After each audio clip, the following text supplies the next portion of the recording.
Grab your cocktail and get ready for this episode of the Old Fashioned Masonic Podcast.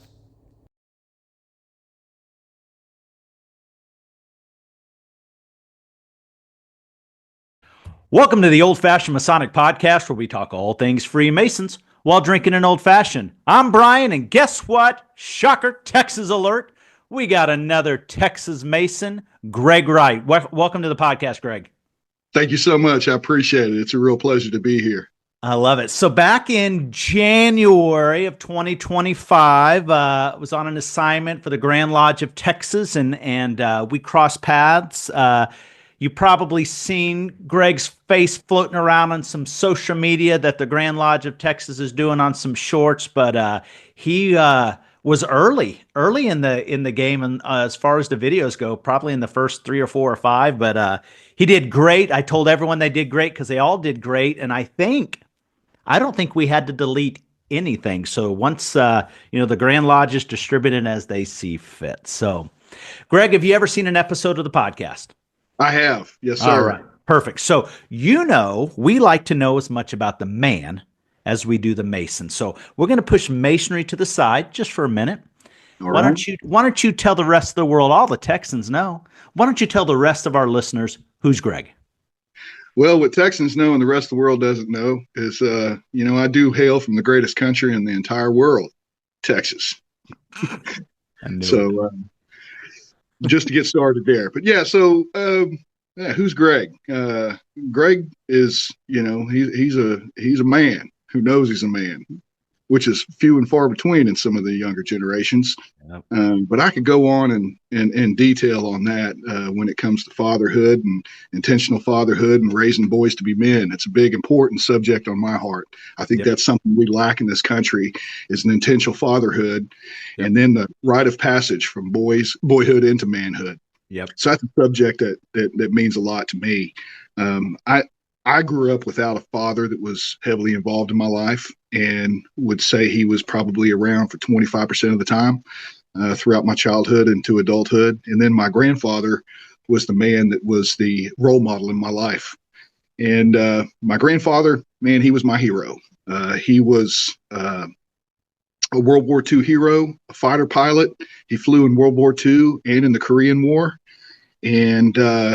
And he was a meteorologist, an officer, and leader of a flight instruction school right after World War II. And after retirement, got into meteorology based on his educational background and interests, and held multiple careers. He had a full career as a meteorologist, a full career as a military officer, and a full career as an aviator.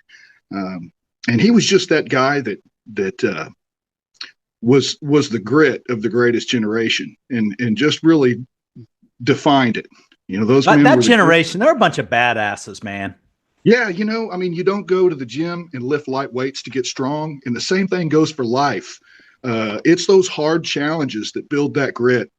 And the greatest generation, they're great. Their grit was strong because, man, they had challenges. They went through the Great Depression, World War II, and, the strongest survived on that. And they really had a lot of challenges to overcome, and it made them stronger for it. Yep. Now, subsequent generations were sheltered from a lot of that, and I think we can see the trend in that, from strong men going through hard times to build strong men.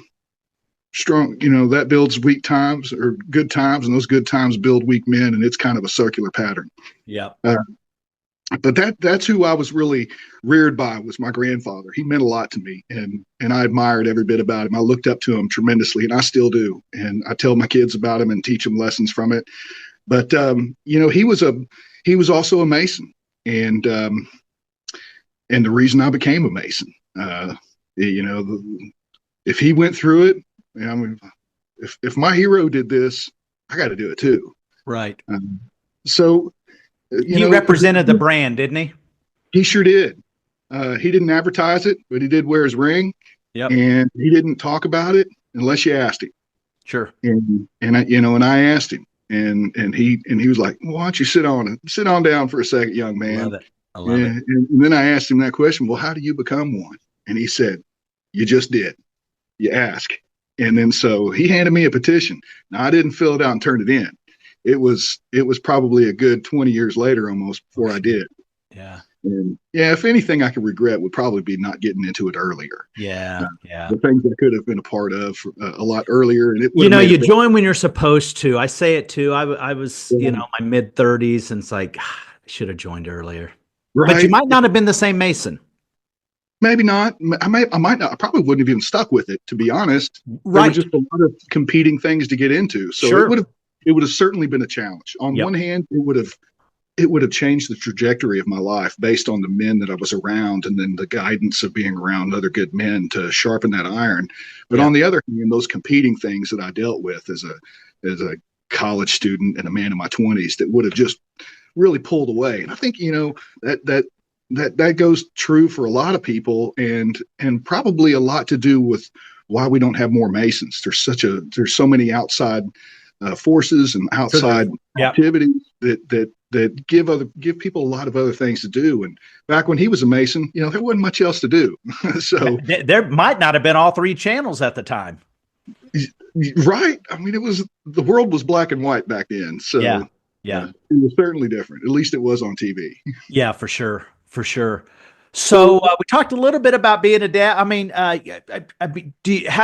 do you pay for things in your life? You have a vocation? Are you a gigolo? You independently wealthy?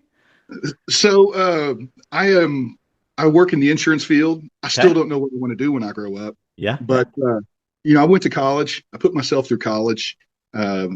I worked while I did it. It took me a little bit longer because I did work full time and then go to school full time too. So it took me a while, but I finished, and I wasn't going to stop until I was done. I started grad school too, but I didn't get to finish that. Just traveled too much. Yep. But I got into insurance. Just the economy was what it was at the time. It was, at the beginning of the financial collapse in the early 2000s, and jobs were few and far between. I was working in the construction world at the time as a project manager, and projects started slowing down. I was getting ready to have my first child, and then I ended up looking for other work, and this was one of the fields that was hiring. And I'm coming with a construction understanding, having a high IQ and the building envelope. I found a job in claims and decided to run with it. That was something that was beneficial for being in claims, was having construction knowledge. Yep. My degree was in finance. I didn't want to get into the finance world. I looked for some things in the finance world, but they just didn't really fit with me. I didn't, I stumbled my way into claims. And I don't think, what, there's nobody in the claims world out there that says, I want to be an adjuster when I grow up. I'm going to cowboy, astronaut, insurance adjuster, top 3 things kids want to be now. Bam. Says nobody ever. Here I am getting into it. And, 20 years later, now I'm an executive for a company that specializes in large, complex commercial losses.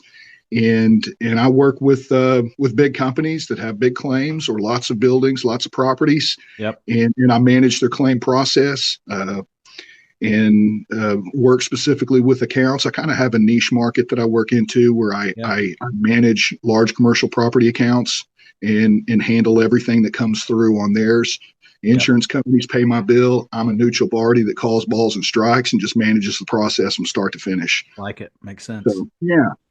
All right. So we talked about your granddad being a Mason. He gave you a petition 20 years later. So fast forward, tell me when you joined, what you've done, where you're at today. So I looked around to a few lodges. I shopped around, and I ended up meeting with a group of guys that I really clicked with and felt a connection to, which was Fort Worth Lodge 148 in Fort Worth, Texas. Beautiful building. Great group of men. At the time, they were, the ebbs and flows of lodges. They were kind of on the shorter side at the time, fewer members. It took a while to get enough guys to open up an EA degree for my initiation. But man, that initiation was exciting. Coming through the doors, when I first walked through during the initiation, man, I had goosebumps.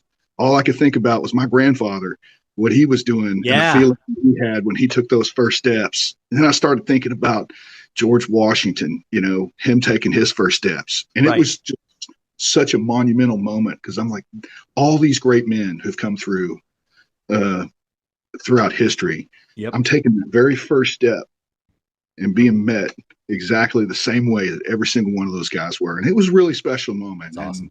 And I really sucked it all in and enjoyed it. I got active in my lodge right away. I got into a leadership role. I jumped straight into the chairs and got right to work as soon as I got raised. I was fired up, so it didn't take me long.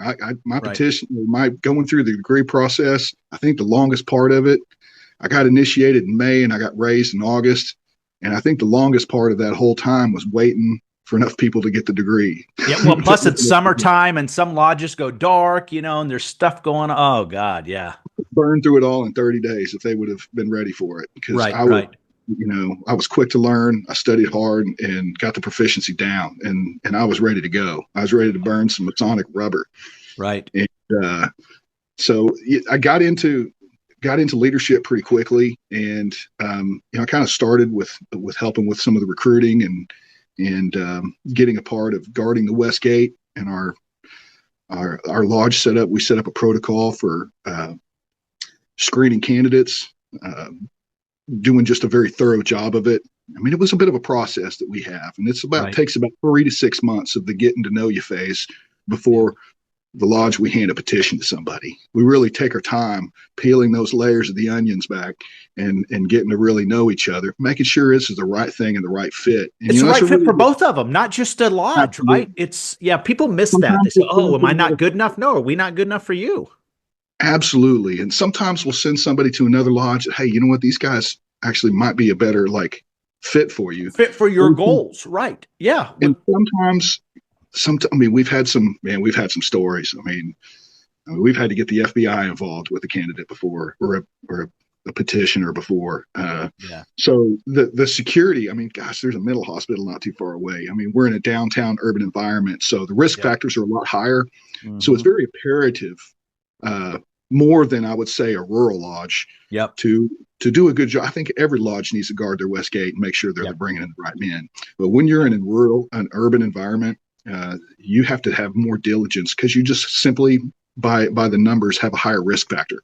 Yeah. So our lodge does a really good job of that. I got into that practice at first, really getting warmed up, jumping on the committee, and then members of the lodge said, "Hey, we really need somebody to jump through these chairs, and we would love to have you do it. I think you'll do a great job." So I said, I thought about it, and then I said, you know what? Actually, yeah, absolutely. Let me do that.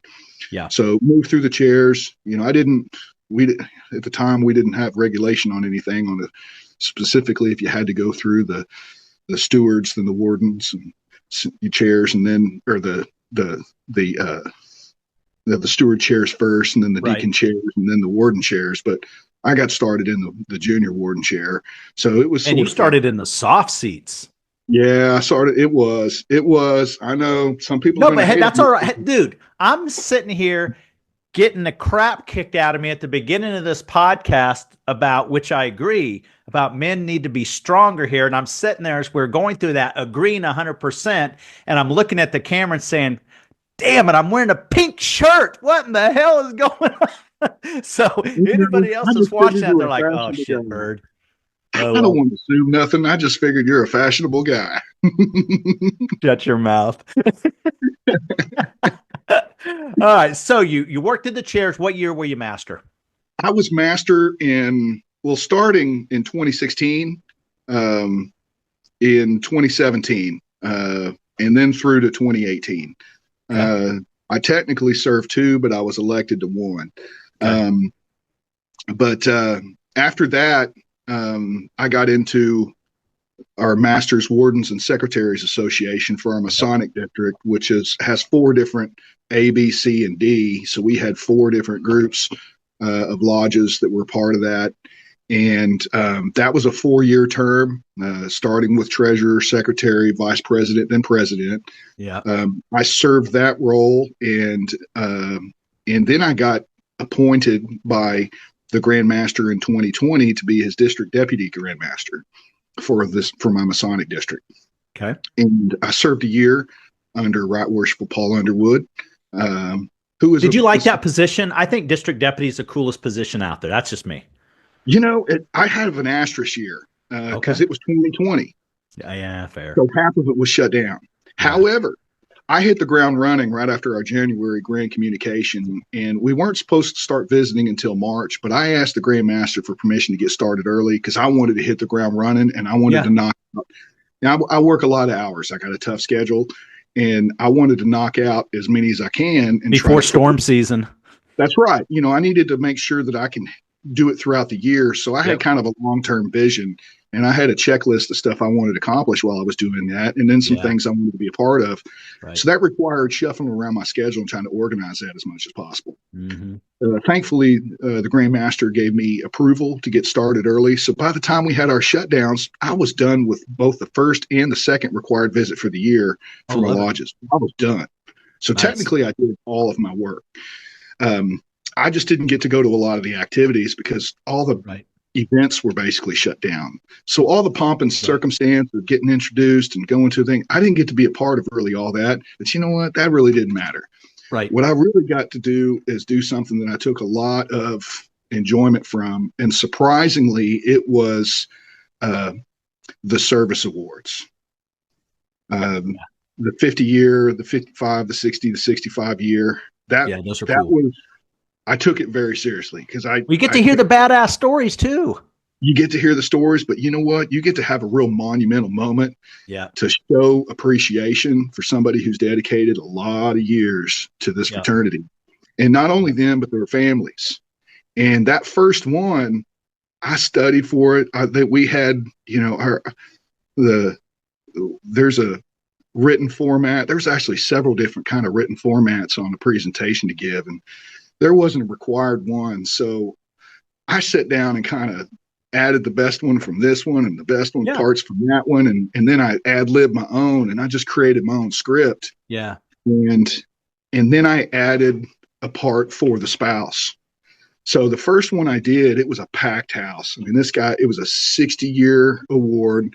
This guy's wife was with him, his kids, his grandkids, his nieces and nephews. I mean, the whole the place was packed with brothers and his family. And so, it was a bit warm and stuffy in there, but the room was packed. So, of course I was a little bit nervous, but the part where I brought the wife up at the same time. I didn't just, I had her come with him, and I presented, the portion to him. And then I turned to the wife, and then I gave one to her, thanking for her for being a part of our family, thanking her for her tireless efforts to be the foundation of his home that allowed him to do what he did. Without her, none of this would have been possible. Without her support, the lodge wouldn't be what the lodge is. So wanted to have a big moment for her as well. And then I handed her the pen, and I said, to pin it on him. And I love that. And there wasn't a dry eye in the whole house. I had goosebumps. We all got emotional, and man, it just knocked my socks off. I wasn't expecting that at all, and it blew me away. It's the little things that cost no money that mean the most. It really is. And that was such a special moment. It changed my idea on what it is to be the DDGM for the year, and then what I was going to do for the rest of the year. So for the rest of the year, I'm calling every one of these lodges up going, who are you giving where are you on your service awards? Let me, I'm supposed to be auditing. Yeah. Don't damn screw it up. Where are you on that? Let's see your roster. Have you how many over 50, over 60 years? How many do you have? When did you give them their service awards? You didn't yet? Okay, schedule it. Even if you got to go to their house, to their nursing home somewhere, you go to them. They came to us for years. You go to them if you have to. And I remembered that because when I was a kid, remember being at my grandfather's house, and a knock was on the door, and I answered the door, and it was just a random drop-by show up in Texas from his lodge back in Oklahoma. They showed up. They drove no shit. Good for 6 hours from their lodge down to his house just to give him his 50-year service pin. Good for them. Yeah. Yeah. So, that's something that has never left my memory. I very specifically remember what I was doing, what he was doing, answering the door, seeing the men all in their suits, seeing him come up, seeing him get emotional about it, watching it all and going, what is this? This is kind of cool. You know, for anybody listening, if whether you're a DDGM, whether you're an officer of a lodge or not, but when you know that you have your service awards coming up your year, if you're listening to this and if you've seen something that's less than an A plus, you need to volunteer yourself on that committee and somehow make that an A plus deal, because they get their 50, they may not see their 55.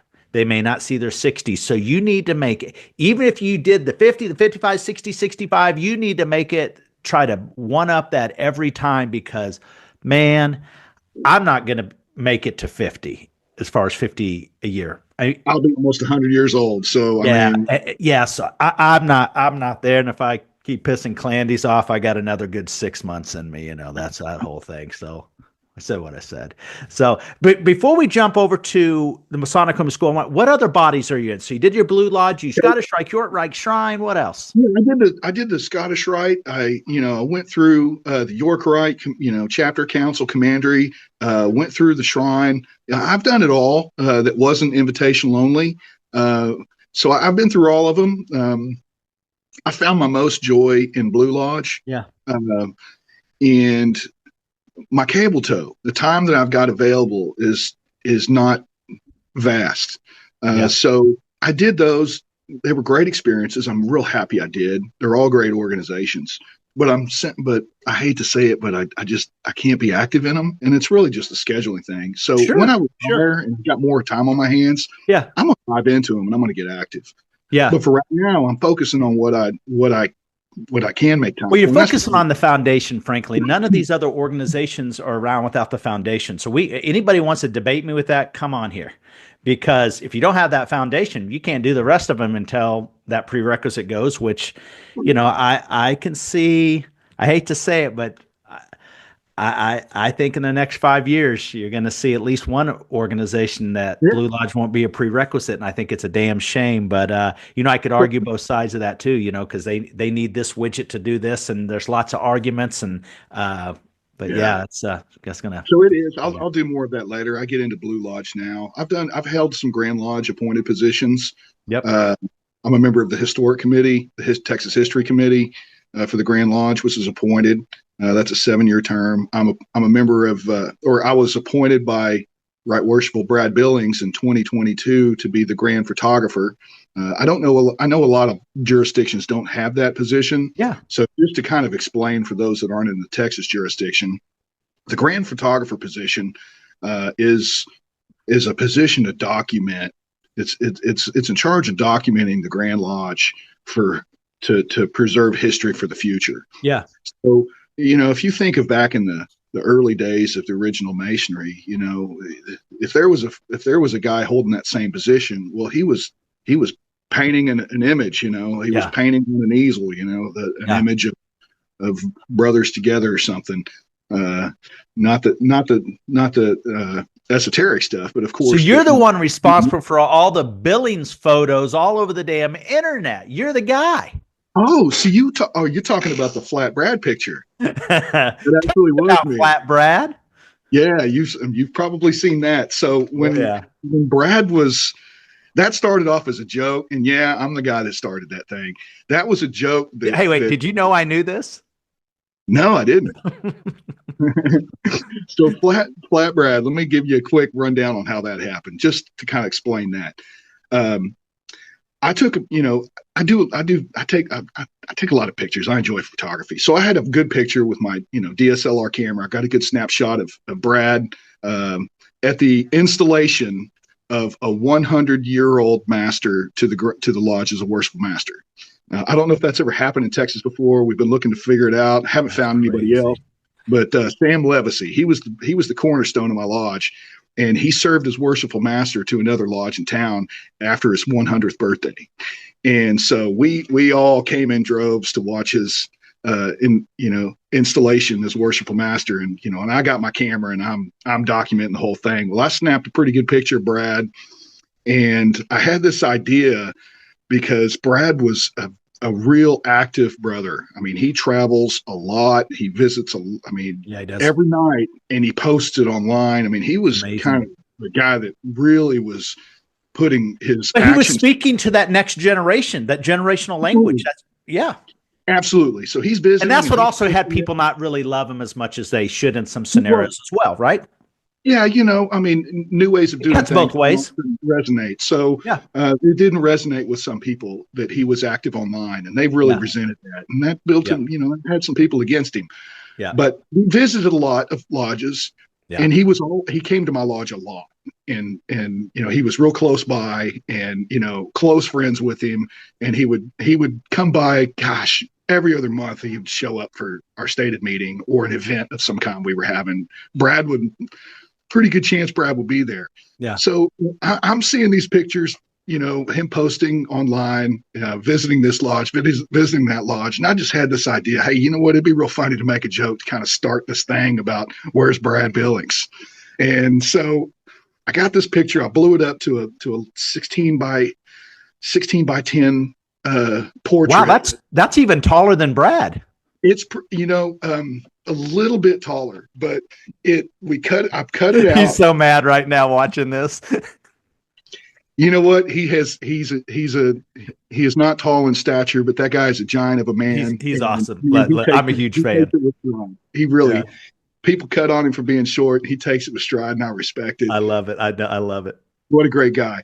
But I cut the picture out. I put it onto a cardboard back, and I had to and I glued it on, and it was just it was just a cutout picture of it, but it looked full size. Yeah. And I said, okay, next lodge meeting, I'm snapping this picture off and holding Brad right there like he's with us. And so that next night, or later that night, he had posted that he was over at this lodge, and I'm like, nah, he ain't. He's over here with us. And it took off from there. It was funny. A lot of people thought it was hilarious, and I started doing it for everything we were doing. We'd hold up the picture of Brad, and Brad's with us. If Brad wasn't there, we got the picture of him here, and we would start dueling with other lodges, challenging them. Hey, you don't have the real Brad. We got Brad right here with us. And it was funny, and it took off. It took a life of its own. It kind of went. But what a great thing to do. He was the right grandmaster to do that with. But what a great thing to get people sparking conversations. Again, when a dude out of Kansas hears about it, it's nuts. I was getting messages from guys in England, Ireland, Scotland, Canada, France, Germany. People were emailing me all over the world saying, hey, can I get one of those? So I was like, absolutely. I copied and pasted a picture in there. I love that. People were cutting it out, and people were posting. It was all over the world. Lodges everywhere started posting these pictures, and it just grew to a life of its own.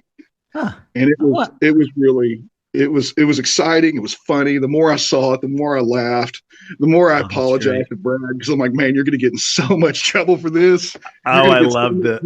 You know what? Listen, he's the right dude for it. Just absolutely the right guy. So let's get off of pranking old right worshipful Brad. Let's talk about in January at the Grand Lodge. There were some elections, lots of stuff going on. You took on a new position. Yes. So tell us all about this position and what it is. And I know, but because you're part of something that a movie was made out of, right? Yeah, actually there was. So let me go back to a little bit further. My lodge was a part of building an orphanage for Texas Masons back in 1888. And it was for widows and orphans at the time.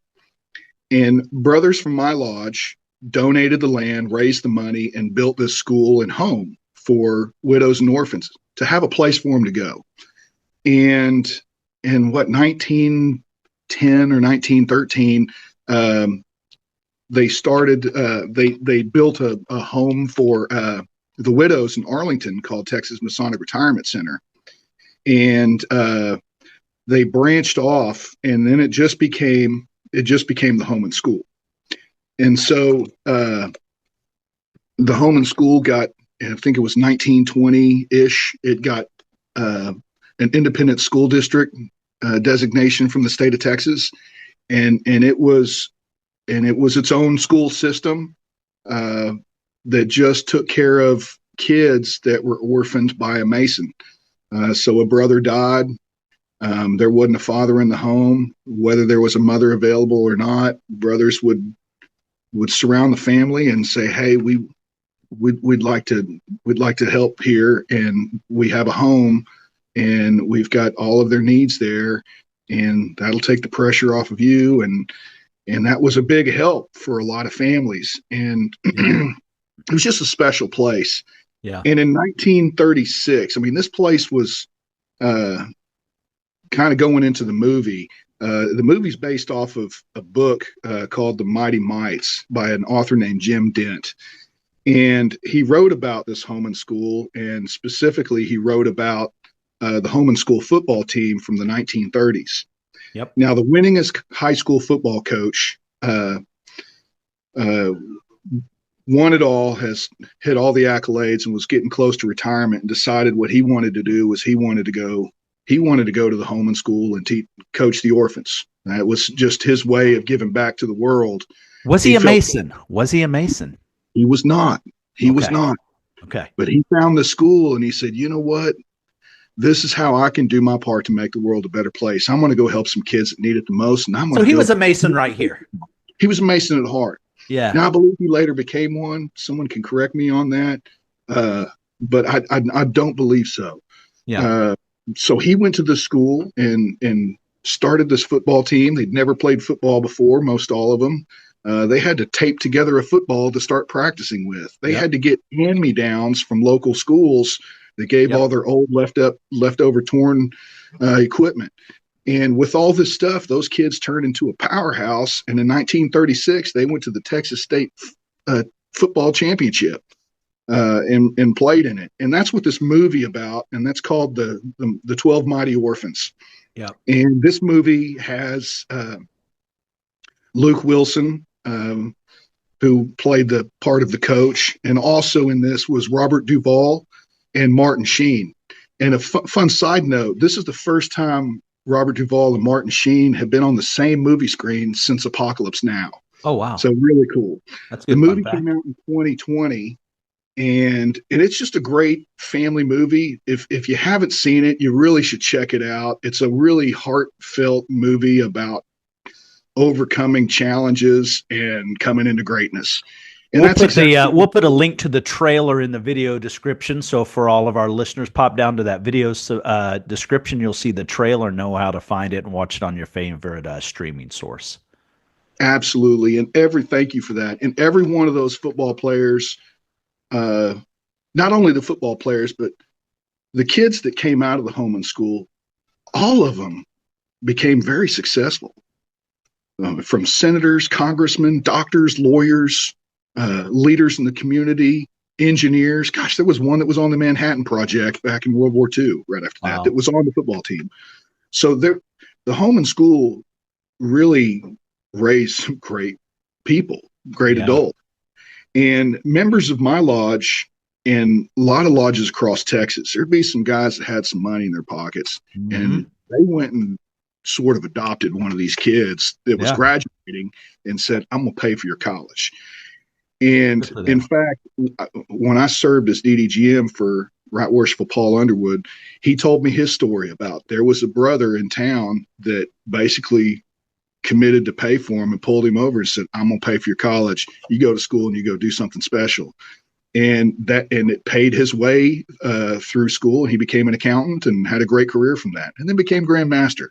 What a beautiful story. And so many of them just like it, because every kid that came out of there, somebody took care of them. And it was a Mason in Texas that did it. And they made sure all these kids had a family, had a home, and then had a way to get a college and then help pay for it. Love that. Or did pay for it. They had full scholarships, basically. I love that. What a great organization to be a part of. I had a connection to it because my lodge was the original founders of that. So I felt a closeness to it, and I was real excited about it. So what's it doing today? So 2025, what's the Masonic Home and School doing? Why should people care about it in Texas? And why should they, if there's ever a call for donations, why should they ever send money Well, that way? let me touch base right back to where you were going. I think we skipped ahead about what happened in January. Last year, I made myself available to be Mm, elected to be a board member mm. for the home and school. In 2005, the home and school closed its doors and they sold the organization to a group that it's called ACH, and they basically do the same thing now. So that Yep. school's still there, the home's still there, and they have kids that they take care of and house in school, and they get them onto their adulthood. But the sale of the home and school and the mineral rights in 2005 went into a nonprofit organization. And Yep. there's been some more donations. There's been a lot of kids that are home and school graduates that actually left money in their will to it. And it's grown tremendously. And it's what the home and school does now. It's been rebranded. It's not called the home and school anymore. It's now called Texas Masonic Children, or the Masonic Children and Family Services of Texas. So we'll have that across the screen for everybody so they can know what that Sure. is and look it up on their own. MasonicHomeTX.org.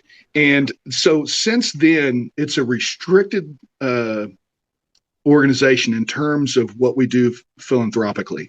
Okay. I say we, I'm on the board now. I take some ownership on this. Yeah. Yeah, you have But to. the board, the organization still carries on that mission of taking care of widows and orphans. That's like the main thing about that, is taking care of widows and orphans. But we also do things to help needy families and children in Texas, to make Texas a better place. And that's the mission statement for the home and school. And that's what we do today. So we have 5 different categories that we donate, that we have our budget to. And how it works is the money that's in the asset account that's invested, we get a return from that, and that goes back in to help it grow. And then we get outside donations. The overall number, we take a percentage of it, whether that's all of the returns or part of the returns. Right. It's a percentage of the total. There's a lot of state requirements for a 501c3, so we adhere to those, and we give a percentage based on that. Right. And out of that budget, we have several programs that we do. First, we have a fantastic teeth program, and that is a program. We have lodges that we partner with across the state. We send them supplies. It's dental supplies, and they fill up these bags and put flyers into it, and they go to elementary schools that are, at risk or needy elementary schools in town, and they give them out, give a presentation on oral health and how to take good care of your teeth, and give them supplies. And it has a huge. We've given out over 3 million bags now since this fantastic teeth has started in Texas. Wow! And so the bag is toothbrush, floss, toothpaste, those type of items. A little timer, a sand timer. Oh, for the 2-minute deal, so you don't have to do the. Yeah, I love it. So it's a very informative, especially for a kid. It's a very informative. And, we have a lot of stories that we hear back from teachers that follow up with this, saying, you know what, this kid told me this is the first time I've ever had my own toothbrush. And so it really does. That pulls at the heart and lets you know, man, we're doing something. And so something so simple, but we take for granted. Something simple we take for granted, but that little bitty help right there does some good out there. And I'm really excited that we do that. The more I learned about it, the more excited I get. I thought it was kind of goofy at first, but you know what, man, this thing really does help people out there. It's what we talked about. The little things make the biggest impact to people. The little things do, absolutely. So we fund the fantastic teeth. The labor is done by lodges across the state. We partner with everybody across the Masons across Texas to get it done. The lodges go present it to the schools. They know the schools, they're local, so they get to go do that, and they're our partner in this process. I love that. The next thing we do is we have a blue slipper program, is what it's called, and basically that's for the widows. Okay. So we help widows in need, widows of Master Masons in need. And it's kind of a wide range. We'll help widows that don't have the means, and we'll pay for them for the rest of their life to be at the Texas Masonic Retirement Home, Texas Masonic Retirement Center, TMRC in Arlington, Texas. Okay. And so we'll send them there and we'll pay for it. We just approved a wife last week, a widow who had her roof damaged and insurance didn't pay for it. So we paid for it. Yeah. We fixed the lady's fence. We put in an air conditioner, just paid to have it done.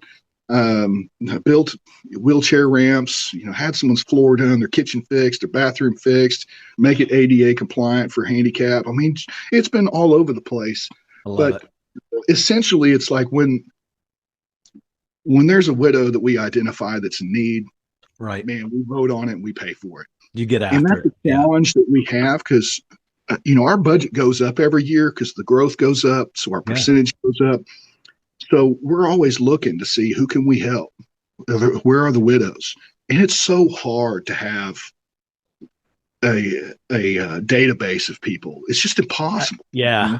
Yeah. So what we're looking to do as an organization now is we're looking to partner with the lodges across Texas. And we're working on getting that knowledge out over this 2025 year, going to conferences, making videos, sending out flyers to really engage Masons across the Texas, to let them know what we are and what we do and how we want to partner with them. This is an opportunity for lodges because it's necessary. It has to be at the grassroots level. Yeah, it does. This is where the lodge connects with their brothers.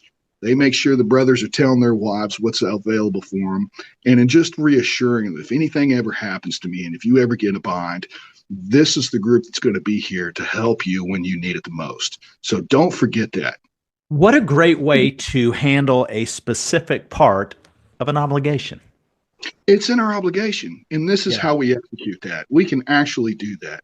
So partnering with every Mason across Texas and every lodge in Texas, that's how we're going to be successful on that. And that's our mission right now, is to get that message out there and let the brothers know who we are, what we're doing, and how we need their help. And let's partner together on this, and let's execute and actually fulfill our obligation. I'm not asking for money. I'm asking for partners. Join me on this, and let's work together to make sure we take care of every widow that's in need. Let's identify it. When a brother passes away, you circle the wagons around the family. You stay in touch with the wife. Invite her to have dinners. Go visit her. Make sure you stay in touch. Make sure you have that emotional connection. That's the important part. Have that emotional connection. Know who they are. Be connected, and be able to identify who they are. And if your lodge can't do something for them, if it's something you pass the hat around for or go volunteer, if it's outside of that, send it to us, because we'll vote on it and we got the money for it and we'll help take care of them. This is where we execute taking care of our widows. No excuses. No excuses, Texas Masons. You got another tool in the toolbox. Yes, sir. Next on that list is the Children and Family Services. So we help families that are in need across the state that have children with needs. And that brings me into the parent autism training.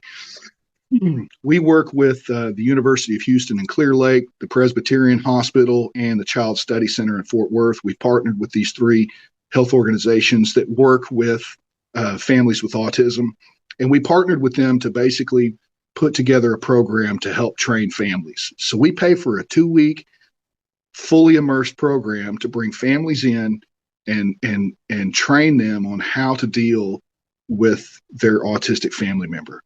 And this is something that has had a dramatic effect on these families. And the letters and emails that we've gotten from these families are truly special. They tug at the emotional strings when you read them. It has a very profound effect on these. And this need is growing. In the 1960s, it was 1 in 35,000 kids had autism.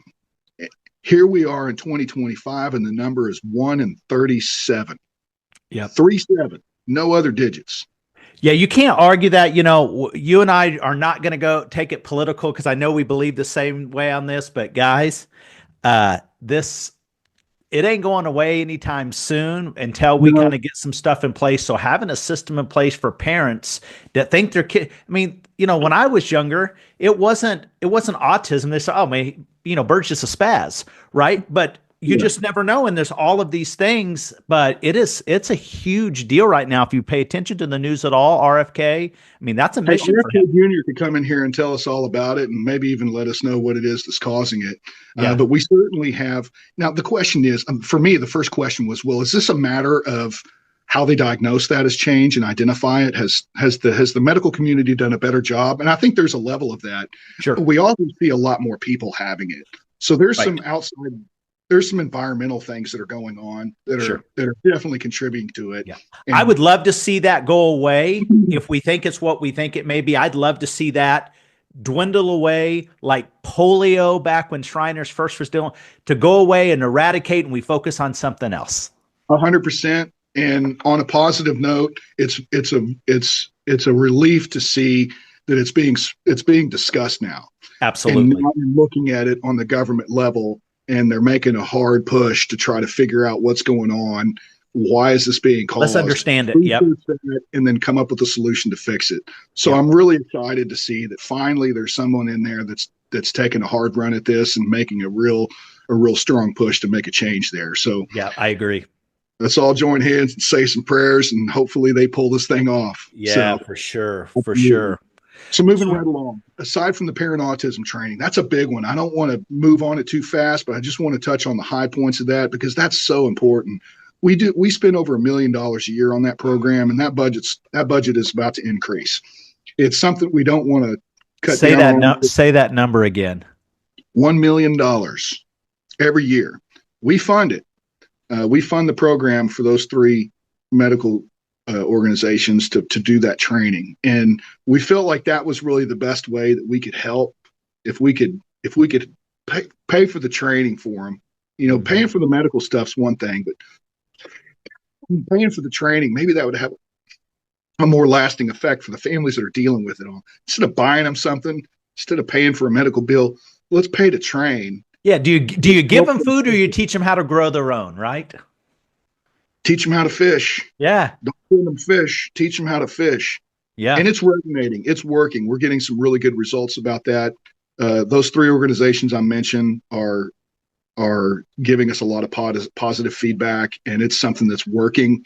And so we're going to continue that, and we're going to increase the budget on that. We're going to make sure this keeps going and make sure we stay a part of that and help families in Texas that are dealing with autism. We can help bring them the tools to help them deal with it and make it easier on them as possible. They got a lot of challenges, but if we can help them with those challenges in one little way, boy, what a return that is. Love it. So the value of the dollar return on that investment is just insurmountable right now. Yeah, for sure. So the next thing we have on there is we do scholarships as well. That's the 5th on the list is the scholarships. So we give away 2,500 scholarships every year. That goes without saying. It helps out kids across the state to go to college. Without diving into, how much does that really help? How much does $2,000 help these days? Well, it buys books for the semester or for the year. Sure. Hey, listen, if you've ever paid for your own school, which most of us at $2,000 is real money. Yeah. It's a drop in the bucket for college expenses now.